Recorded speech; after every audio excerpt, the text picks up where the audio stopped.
So recently I posted a couple of videos on different websites that pay you to write. So some were paying you $200, $300, up to $500. And so for this video, some were paying $200, $300, up to $500 to write for them. So for this video, I thought I can sort of dive deep into what it takes to get paid for these websites. What do you need to do? What do you need to pay attention to? So that's what we're going to be talking about today. So my name is Alna from alnakane.com, and let's get right to it. These are 11 helpful tips to help you get paid for your writing, so you can get paid to write. So the first tip I'm going to give you is to make sure that you're reading the guidelines and publication that you want to get paid for. One of the reasons your pitch didn't get you the money from your writing is that you didn't fully read the publication or their guidelines for guest writers. Now, each website or publication has their own guidelines, and it's up to you to understand them when you write for them so you can get paid. So here is an example of one of these guidelines, just a snippet. It was a whole page. This is just a section of their requirements for Atlas Obscura. And so it says here things we can rarely use. So you don't want to pitch any stories about New York City. You don't want to pitch things about the news, about travel logs, or personal essays. They don't want these for this publication. You don't want to send pitches based on an unanswered question. So something that's hypothetical. You don't want to focus on the supernatural events or festivals, any kind of PR marketing stuff from businesses. So things that they'll never use, things like fiction, or that you'll be in an X location next week and would you like me to cover it, kind of thing. So you don't want to pitch those types of stories for Atlas Obscura. And so it tells you what they want for their pitch, their ideal pitch. So these are things that you want to pay attention to. If we look at my contributor website, it's not paid, but you can still take a look at it to see what I put in these ones. I give you specific topics that we cover, and it's just a few of them, like grammar tips, copywriting tips, advancing your career, things like that. I purposely wrote the ones that up top here, the ones that we need more content of, because most likely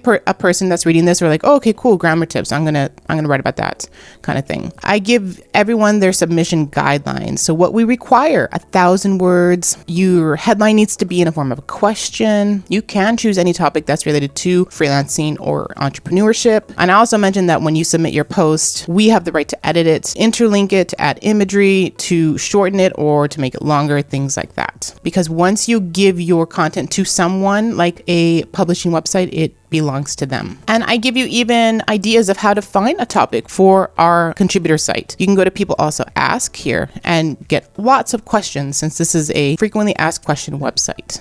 You can see that right here. So the next tip is to be the expert. So these websites that you pitch to or publications you want to write for will gladly accept your pitch if you show you're the expert. Now this means drawing from your job or career to help you get paid to write. Now if you are unable to be that expert, you can leverage other experts in your industry. So just be aware of that. You can pitch an interview or a case study or use subject matter expert quotes to help elevate your pitch idea. So for example, Sage here talks about a side hustle, and what she did is that she went and interviewed this company or this person that has an interior design class. She did a research on them, she asked questions, and then she wrote the content for GoDaddy. Now GoDaddy pays for content and you can pitch to them if you want, but this is something that would make a nice sample for Sage's portfolio website, where she goes and interviews people and then adds stats and things like that when necessary.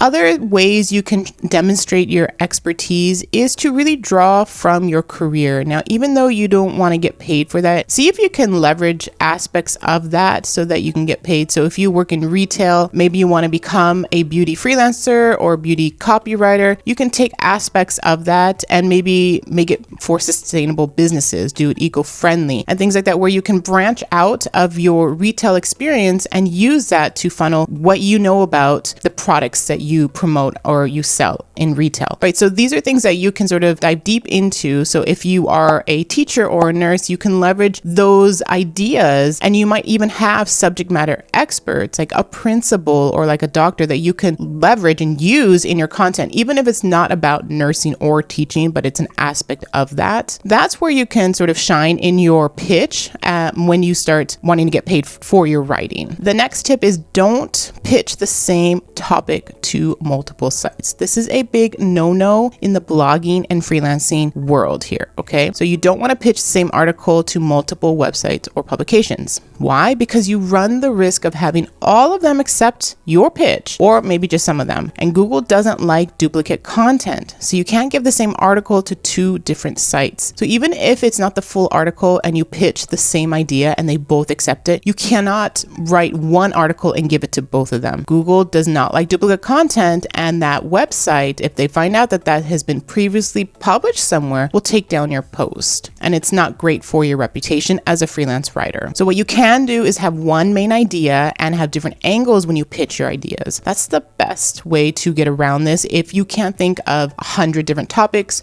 for these websites to pitch to. So for example, if your article idea is about using LinkedIn to grow your brand, go ahead and use an AI tool, for example, or come up with different topics around that main topic. So since digital marketing is my niche and I know a lot about LinkedIn, I can pitch an idea of 15 LinkedIn post ideas to gain visibility to one publication. And then to a next one, I can do how to write a viral LinkedIn post.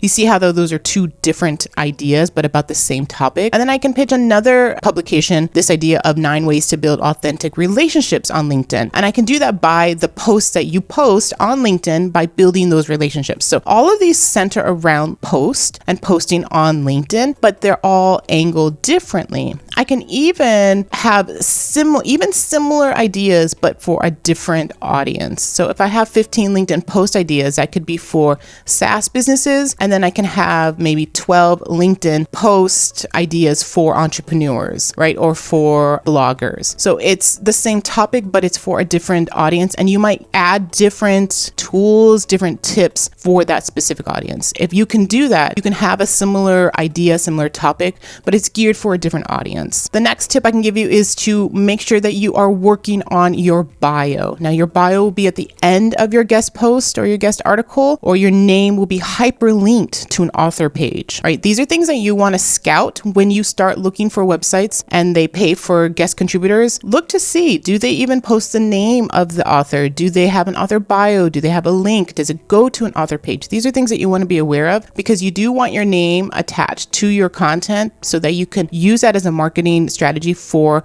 getting clients. So for example, for my GoDaddy author bio, I have a page. My post has my name. You can link on my name and it takes you to my page. So this is nice. It will have my content. I have another post that will hopefully be published soon. So I'll have 3 samples here that I can just, if I just want to link to GoDaddy, I can give that link to in my pitches and say, this is where I've written on GoDaddy. So I give them this author page. I've written on Smart Blogger. I give them this page. I've written on Blogging Wizard. I can give them my author page there on Blogging Wizard, right? So these are things where I can put in my pitches so that at least they know that I have experience. But as far as your bio, make sure that you have your name, what you do, the type of writing that you do, the type of clients you serve. Okay, this is very important. So state that you're a copywriter or content writer, SEO long form writer, that you do emails or funnels or landing pages or Facebook ads. Mention these things in your author bio because this is sort of your real estate to get hired. And here's my author bio for WordTune. I put here that Elna Kane is a content writer for SaaS businesses as well as a mother of twins. Over the years, she's helped Smart Blogger, Zapier, GoDaddy, Optimonster, and more grow their traffic and lead generation strategy.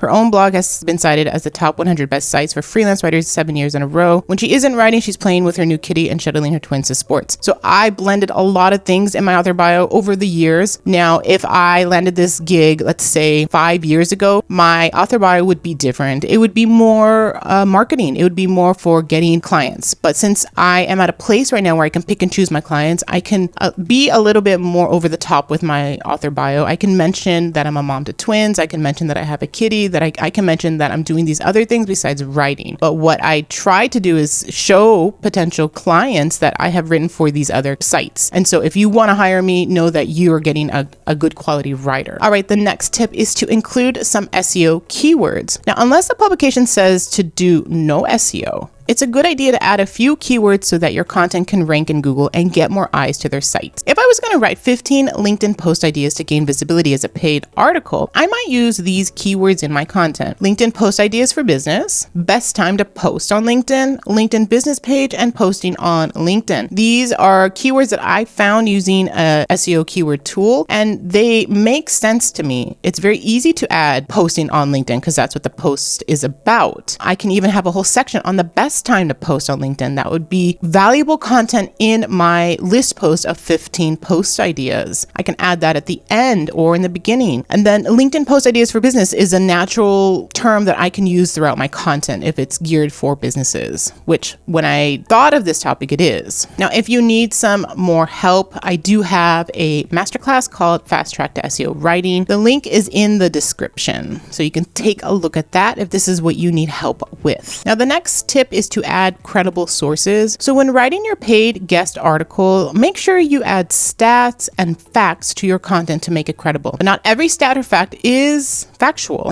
I don't want you to use old stats that aren't relevant anymore. Don't use stats from an unfamiliar website, and don't use a fact or stat from a website on page 2 or 3. Instead, do the following. Seek out experts and check out their blog to see if they have done any case studies or reports. This is nice. So if I am talking about blogging and I'm looking for blogging statistics, most likely the search results will point me towards like Growth Badger or some other sites that have done blogging reports. Use journals and academic publications to cite your stats and facts, and always link to the original source. Now, many sites do roundup posts of stats and facts, so you want to find the original place, so they'll link to it. You go on that link and you cite that source. So the next tip is to link to client articles if it makes sense and if it's possible. If you don't have a client article to link to or it's not relevant to your topic, see if you can link to one of your Medium articles instead or other guest articles. This helps you just gain more visibility, and it helps the other website get some link juice, as they call it in the SEO world. It strengthens their publication if you can link outwards to from another publication kind of thing. So for example, one of my clients, Blogging Wizard, I did a post for them called 60 blog post ideas for businesses in 2023.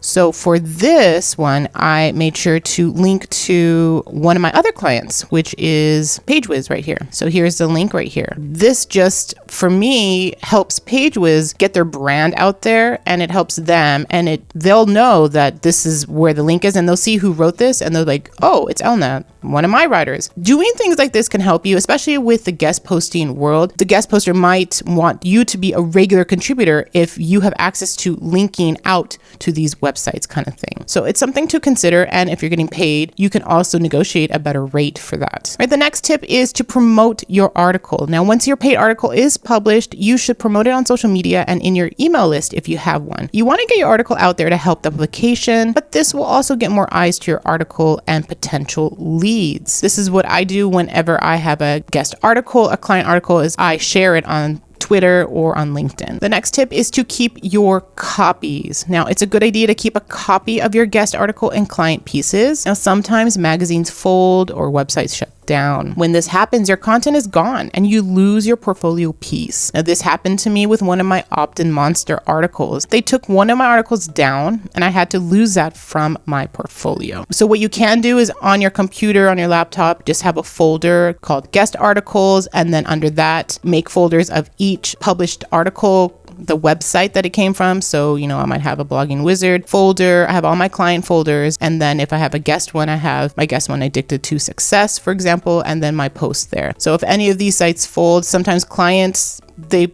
shut down. The business shuts down. I've worked with many clients that no longer exist anymore. I still have that content, right? So, and I can use that if I want to. If there's no indication online that it's published right now, I can repurpose that. All right, tip number 10, get to know your contact person. Now, there might be an opportunity for you to be a regular contributor, as I mentioned before, and get paid for your writing every month. Now, this will happen if you have an exceptional article and if you are friendly to your content person. Follow them on Twitter, engage with them outside of an email. Do these things to get on their radar, become friendly with them. Like I said, link to your published piece to a client article, to another guest article. Things like that just shows that contact person that you're wanting to help them, and so they might reach out to you and hire you to write more regularly for them. And this has happened to me a couple times at least, and I know it's happened to many of my Write Your Way to First 1K students. All right, and the last tip is to add your article to your portfolio. Now, once your piece is published, add it to your portfolio page. This will help you look like a legit writer and help prospects trust that you can write. Isn't this what you want, right? You want to have these